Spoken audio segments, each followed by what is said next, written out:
aprobó en la Cámara de Senadores la reforma de la Ley Orgánica Militar. El texto aprobado es una modificación de aquel en el que el Poder Ejecutivo había enviado en 2018. La iniciativa contó con el apoyo del Frente Amplio y del Partido Independiente. Se alcanzó un total de 17 votos en 31. Esta ley actualiza normas de 1974, propone reducir la cantidad de generales y coroneles, eliminar los tribunales de honor y se deroga la doctrina de seguridad nacional que establece que ningún militar tiene que ampararse en la obediencia si eso implica violar los derechos humanos. Fue una sesión verdaderamente acalorada, la de ayer en el Palacio Legislativo, y para lograr entender qué fue lo que se aprobó ayer es que recibimos en esta tarde aquí en Vespertinas a la senadora Patricia Ayala. Bienvenida. Un gusto recibirte. El gusto es mío, muchas gracias y buenas tardes a todos quienes nos están mirando.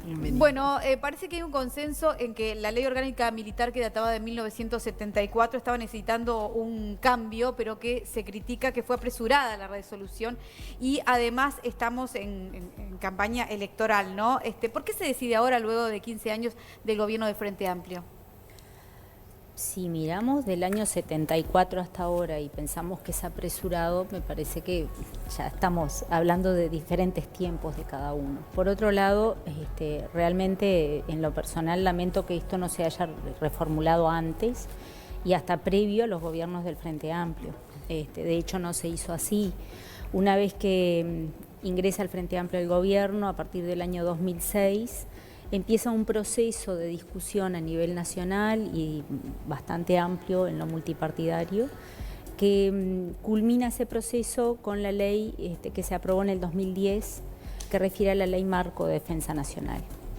Luego de eso se siguió una serie de leyes también, como es la Ley de Inteligencia que se aprobó hace poco, la Ley de retiros, de reforma y retiro de los militares, la llamada Caja Militar, que siempre digo que si me preguntan a mí en lo personal, hubiese preferido que esta ley que aprobamos ayer hubiese sido anterior a la Caja Militar, pero bueno, se dieron las cosas de la manera que se dieron.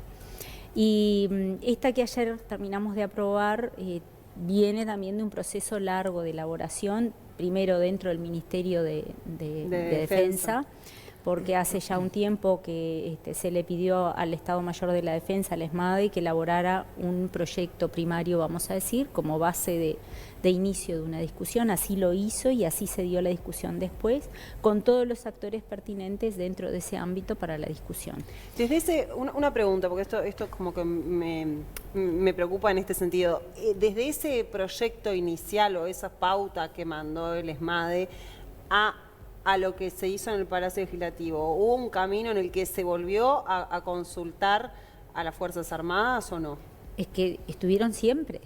Siempre estuvieron en todo el proceso. Una vez que entra al Poder Legislativo ya vino con toda esa discusión previa. Todos los comandantes, vamos a decir, de cada fuerza estuvieron en el proceso de discusión luego que ese proyecto sale del ESMADE.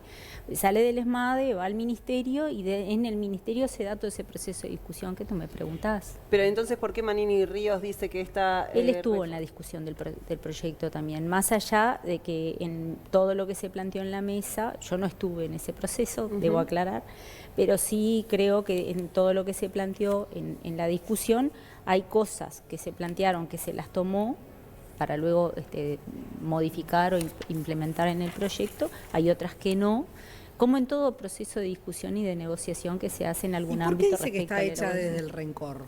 Si él fue parte y aunque se hayan tomado... Habría que preguntarle a él. Por eso preguntaba si cambió tanto desde eso que salió. No, claro. Yo no me hago cargo de esto y lejos de mí, por lo menos de mí, de mis compañeros, tratar un proyecto de ley en base al rencor. Nada. Pero difiere mucho uno de otro, digamos.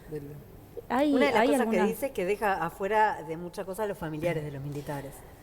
Podemos ir, si quieren. Tú dijiste algo al comienzo, que estaría bueno capaz que empezar a ver lo que plasma el proyecto, ¿no? Uno es si deroga explícitamente, más allá de que ayer algunos senadores dijeron que ya estaban derogados, pero explícitamente en este proyecto queda derogado lo que refiere a la doctrina de seguridad nacional y a la obediencia debida. ¿Qué significa la obediencia debida? Bueno, que sí o sí tenías que cumplir la orden, no importa qué te mandaran a hacer. Y ahora queda establecido que nadie puede someterse a una orden si esto sugiere ir contra la Constitución de la República, contra las leyes Los y derechos fundamentalmente contra los derechos humanos, que violan derechos humanos. Pero ¿cómo? Esas dos cosas quedan explícitamente establecidas. El tema de la obediencia de Sí. vida, o sea, porque en esa cuestión hay todo un tema, ¿no? Hay toda una Sí. vida. La obediencia de vida es como parte de lo castrense, o sea, de la organización Una cosa militar. es la obediencia y otra cosa que esa obediencia involucre todo, así también violar los derechos humanos. Claro, pero ¿cómo la persona discrimina? Eso fue establecido en la ley del año 74, por ejemplo. ¿Qué?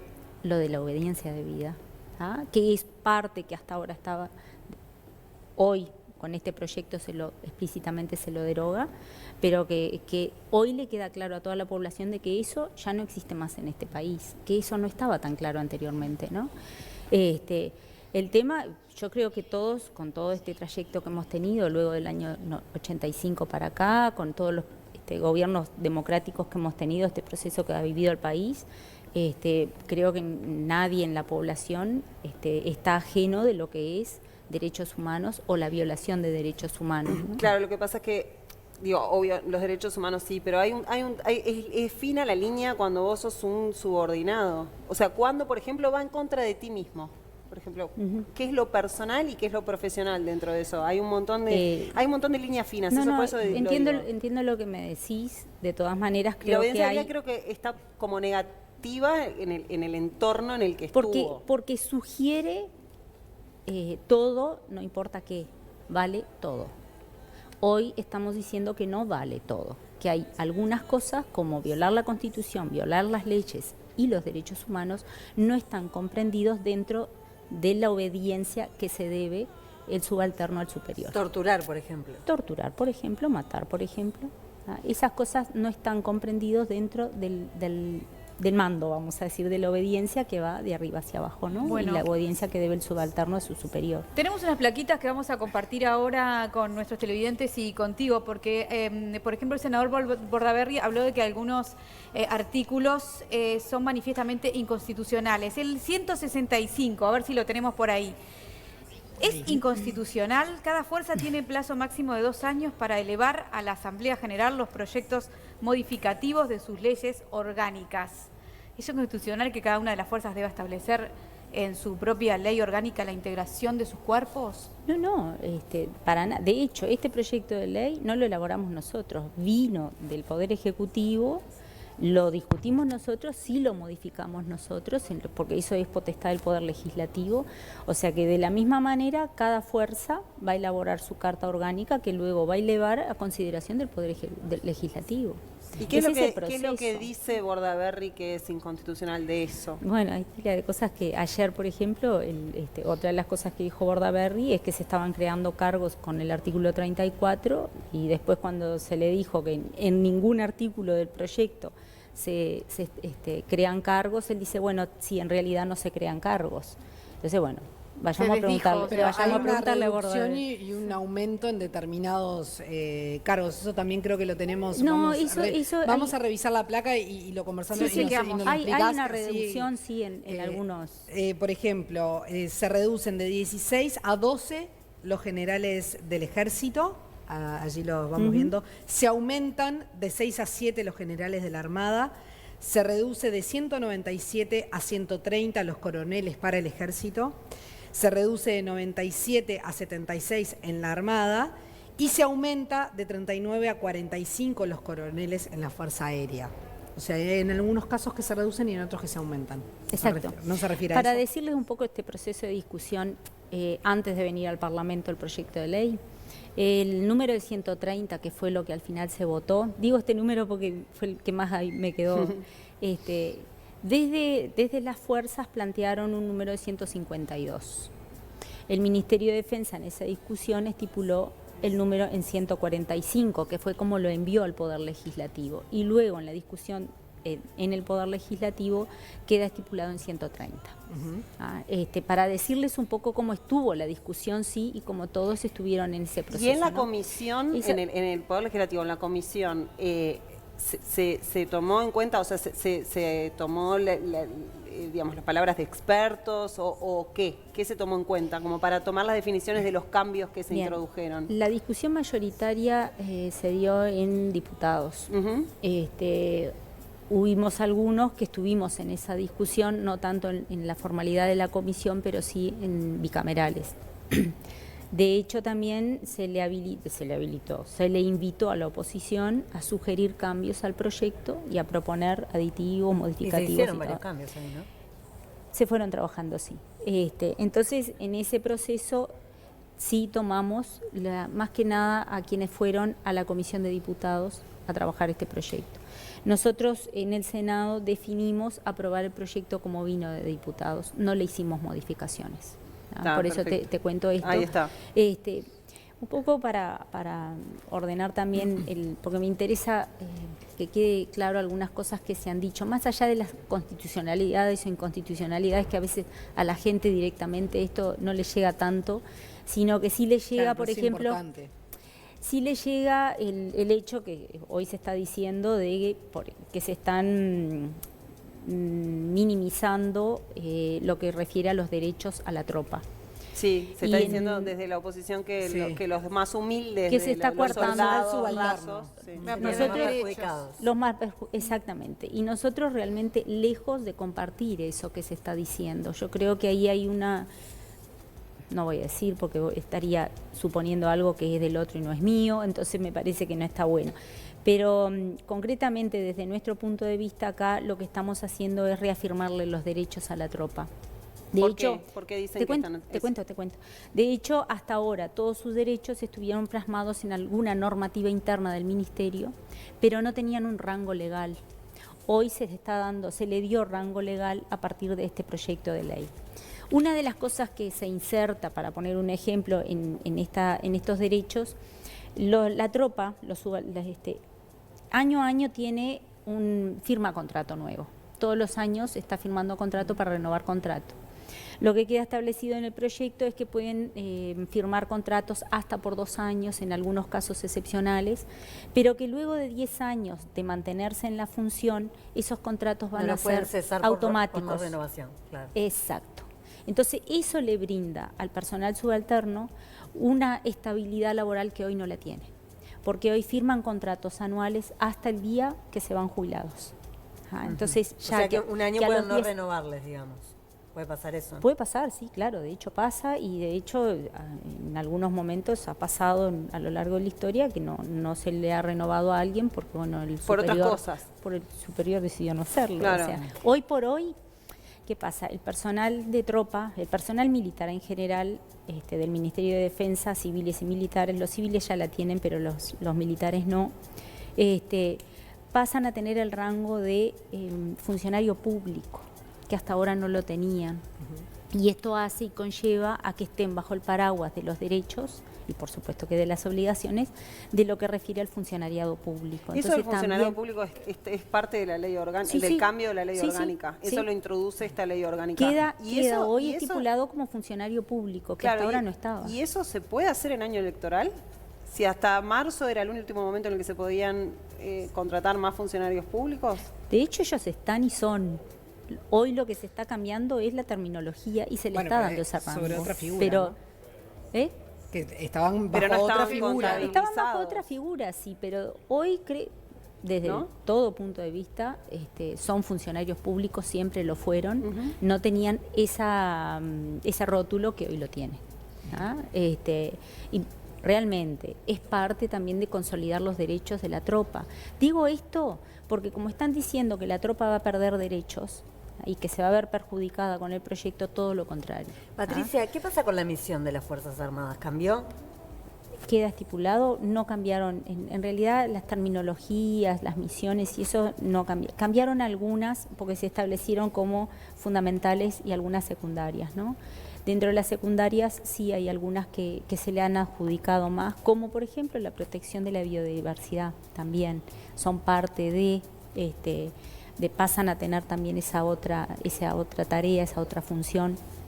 Pero lo demás después en cada una de las fuerzas, de las leyes orgánicas de cada fuerza, también se van a determinar cuáles van a ser las misiones específicas de cada uno de ellos, ¿no? Ahora, por supuesto que este es el paraguas general y que las otras leyes después van a tener que estar bajo este paraguas, ¿no? Ahora, Ayala, en el último tiempo se ha hablado bastante sobre si es necesario o no una discusión de toda la sociedad sobre qué tipo de Fuerzas Armadas queremos, si tienen que cambiar, cuál es el objetivo, hacia dónde vamos. Hasta ahora, ¿está eso? Hasta ahora, O sea, ¿nos debemos esa sí, conversación? yo creo que sí.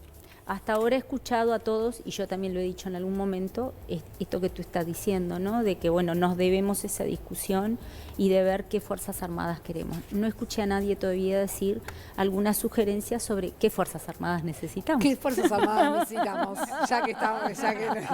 No, porque es importante, porque a veces, No, claro, está bien. se dice, se debe una discusión, pero no se propone. Pero no se, bueno, no ya se que estamos proponen, acá, ahí está. ¿cuál es la Estás propuesta? empapada porque estás en esa Claro. No comisión de tanto. defensa, no, No, bastante. Sí. no, con respecto a la ley ¿cuál y es su pila de visión? cosas, me ha tocado estar en la Comisión de Defensa, ¿no? Por eso digo que no, estás en varias cosas. en algunas cosas no tengo la cabalidad del tema. No, Sí, eso no, me pero- puse a pero tenés mucho disposición acá. más, Pero en esto, una de las cosas que primero me parece que hay que ayornar es justamente volver a recomponer la pirámide que inicialmente tenían como fuerzas militares, que hoy está desfigurada.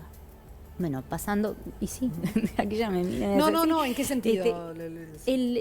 Una pirámide es una pirámide. Bueno, hoy el vértice de esa pirámide se ha visto desfigurado por la cantidad de ascensos que han habido. Y muchos de los ascensos han habido por la antigüedad en el grado, que sí o sí tienen que pasar de grado y todo lo demás. En este proyecto queda establecido de qué manera también van a ascender, de manera de ir regulando también esa pirámide. Entonces se establece el concurso, por ejemplo. Entonces ahí empezamos a ver algunos detalles acerca de las Fuerzas Armadas, pero más que nada la discusión que tú me preguntabas, creo que como sociedad nos debemos, primero es... primer punto, y me parece de orden, es en ninguna de nuestras cabezas pasa, porque se ha dicho también públicamente, de que nosotros queremos eliminar las Fuerzas Armadas. Eso no es así. Nos parece innecesarias. Quizás ir viendo en esto de ir ayornándola y cambiando, de ir viendo qué cantidad de funcionarios militares necesitamos para la cantidad de población que tenemos, con las funciones y las misiones que van a tener dentro en lo que respecta a la defensa nacional, ¿no? Claro. Entonces, en ese sentido es que podríamos entrar a canalizar un diálogo en esto. ¿En dónde? ¿En dónde es ese diálogo? ¿Con quiénes? ¿Quiénes estamos en ese diálogo? ¿Todos Generalmente estos diálogos se dan en los ámbitos políticos, se dan en los ámbitos militares, se dan... Pero estaría bueno que la sociedad en su conjunto empezara también a participar de estas cosas y a empaparse de los temas y a conocer un poco más el tema, más por dentro que de oído. Capaz que se necesita generalmente. también desde los políticos ese llamado a la población a, sí, que, probablemente. A que se involucre. Probablemente. ¿no? Porque... Me lo llevo. Me lo llevo, más allá de lo que pase conmigo de aquí a futuro. Hablando de eso. Sí, ¿qué pasa con estas mujeres? No, para que nos queda algunos puntitos que me parecen fundamentales tocarlo en esto de... Pero no te vadas, que sabes para dónde vamos. No me vado, no. Tenemos incluso algo de unas placas más sobre otros puntos importantes. Los tribunales de honor, Los por tribunales de ejemplo. honor, por ejemplo. Tribunales de honor... Los tribunales de honor, pero pregunta, Sí. ¿viste? Porque yo estoy María Suspicacia hoy, Margarita Suspicacia. Tribunales de honor, el tema de sacar los tribunales de honor, ¿fue después de todo el lío que se armó los tribunales de honor o ya venía en la idea? Esto ya venía en la idea anteriormente. De todas maneras, el Ministerio manda el proyecto con los tribunales de honor incluidos en el proyecto. Como ya lo veníamos manejando la posibilidad en realidad de reconvertir los tribunales de honor, y de hecho fue lo que se hizo, se derogó como tales y se crean los de ética y de conducta y se establecen que bueno... ¿Cuál es la diferencia? Bien, ahí va, ahí va. Hoy los tribunales de honor, por supuesto que tienen, una de las cosas que pueden hacer es obviar el fallo judicial hoy. Claro, había como una ley paralela, Ayer digamos. se aprobó la ley, vamos a decir. Ahora, los tribunales de ética no pueden obviar el fallo judicial, más allá de que ellos van a determinar respecto a la ética y a la conducta dentro del ámbito militar. Claro, pero si hay un delito Por otro o, lado, si hay una denuncia, va o sea, por lo la que vía sea, judicial tiene que y ir a la vía civil y va, judicial sí. y civil Exacto, automáticamente. Exacto. Bien. Otra de las cosas que esto también trae es el régimen disciplinario. Los tribunales no van a fallar, no van a determinar el régimen disciplinario que necesite o que habilite a la investigación o al tratamiento que se le dé en ese tribunal, sino que eso va a estar a cargo del mando superior, que la ley también redefine, o sea, define o consolida el mando superior, que es el presidente de la República en la persona del ministro. Este es el mando superior de las fuerzas en general. Eso también el proyecto tiene. O sea, por queda en la otro órbita de la lado, justicia como con cualquier ciudadano, eso sí. sí, exacto. Se remite a lo ético y a la conducta en sí, si perjudica o no al ámbito militar en sí, lo que hizo. Bueno, muy bien. Por otro lado, ¿Falta algo? Sí, falta con respecto Último. a esto, las homologaciones que hoy Presidencia de la República, el presidente lo que puede hacer es homologar o no los fallos de los tribunales de honor. En la ley quedan de que puede homologar parte y puede no estar de acuerdo y no homologar otra parte del fallo. Y si así es, puede determinar la investigación administrativa o puede también llamar a un tribunal de alzada y conformar un tribunal de alzada, que hoy no están, que hoy no existen, para seguir adelante en la investigación en lo referente a lo que el fallo establezca. Y hay dos cosas más que me parecen importantes a la gente, a la sociedad en su conjunto. El tema de los liceos militares, que también se ha dicho que se van a eliminar los liceos. No se van a eliminar los liceos. Los liceos van a seguir funcionando como hasta ahora y con la instrucción, la formación previa, vamos a decir, como quieran decirle, militar que tienen hoy.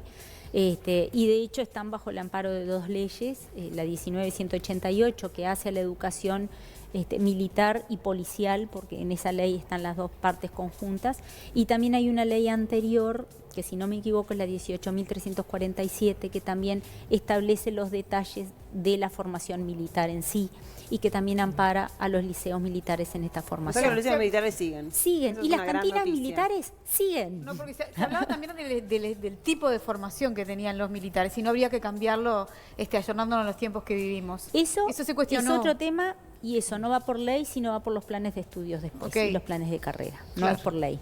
Y lo otro es las cantinas militares, que es algo muy sensible a nivel de la tropa. Lamento, pero me parece de orden decir esto. Las cantinas hace más de 100 años que tienen su existencia en el ámbito militar. Hasta el día de hoy, en todo su trayecto de existencia, no ha tenido nunca una reglamentación, una normativa legal, no ha tenido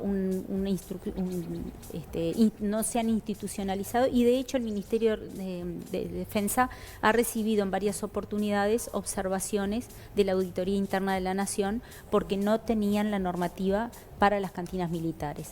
En el proyecto de ley se establece la excepcionalidad en el artículo 26, que esa excepcionalidad le habilita al Ministerio de Defensa cumplir algunas funciones que hagan a mejorar o a ayudar a sobrellevar la vida del funcionario, más que nada el subalterno. En esto entran cantinas militares y hoy le estamos dando una habilitación con el proyecto de ley a que se puedan institucionalizar, a que se puedan reglamentar y que tengan su normativa. Muy Escuchame bien. una cosa, MPP, Mujica que dice tenemos suficientes mujeres, apoya a COSE pero después no la apoya y está toda la cuestión de género y eso. ¿Cómo estás viviendo eso como mujer dentro del MPP? Primero, lo que pasó con la candidatura, la danza de nombres a la vicepresidencia. Yo estuve Estuvo, ¿sí? acá, Sí, acá. ahí, en este canal, hace muy poco, justamente me hacían estas preguntas y manifesté mi incomodidad en el sentido de cómo se manejaron las cosas. El tema de mujeres en política sí estamos, no somos mujeres del PP, somos de la organización, que él también comparte con nosotros, más allá de la terminología que usa el viejo, pero de hecho lo sentimos así de esa manera. Creo que a Carolina se le dio el apoyo, sí, que ameritaba tener. Como organización política le dimos todo el apoyo en las internas. Y después también como organización política manifestamos nuestra aspiración públicamente de que ella fuera parte integrante de la fórmula. Está, por supuesto, bajo la égida y la potestad también del compañero de elegir a quien quiere que lo acompañe en la fórmula, y de ahí cerramos fila con Graciela. Mañana tenemos el plenario y ahí vamos a estar ratificando esto de la fórmula para salir a la calle. Muy bien. Seguiremos charlando. Gracias. Bueno, Muchísimas gracias. por la compañía. Un placer Dale, charlar igualmente. contigo. Chau, chau.